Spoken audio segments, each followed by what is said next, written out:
বাংলাদেশ পুরো এশিয়া মহাদেশের সেরা দল বনে যেতে পারে। জাপান, কোরিয়ার মতো বিশ্বমানের দলকেও রাখবে চোখ রাঙানোর মতো ক্ষমতা।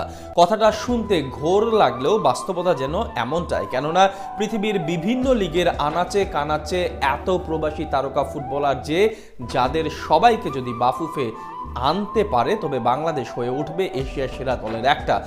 স্বপ্নের ফিফা বিশ্বকাপ খেলাও যেন খুব বেশি কঠিন নয় বাংলাদেশের জন্য। বাংলাদেশ ফুটবলকে পথিক হয়ে পথ চেনাচ্ছেন একজন হামজা দেওয়ান চৌধুরী। বাংলাদেশ ফুটবলের এই স্বপ্ন সারথী লাল সবুজের হয়ে মাঠে নামার ঘোষণা আসার পর থেকেই দেশের ফুটবল পাগল সমর্থকরা এখন স্বপ্ন বনে আবারও দক্ষিণ এশিয়ার শ্রেষ্ঠত্বের সিংহাসনে আরও একবার আহরণ করবে বাংলাদেশ ফুটবল দল। না, শুধু দক্ষিণ এশিয়াই নয়, বরং বাংলাদেশ ফুটবল প্রেমীরা চাইলে স্বপ্ন বনতেই পারে এশিয়া জয়ের। বাংলাদেশের জন্মলগ্ন থেকে যে ফিফা বিশ্বকাপ খেলার স্বপ্ন দেখে, সে স্বপ্ন বাস্তবতার আলো দেখা সম্ভব। কি কথাটা শুনে মনে হচ্ছে পাগলের প্রলাপ? আপনার এমনটা মনে হলেও বাস্তবতা তাই। কেননা বিশ্বের বিভিন্ন দেশে যেসব বাংলাদেশি ফুটবলার রয়েছে, তাদের সবাইকে যদি এক সুতোয়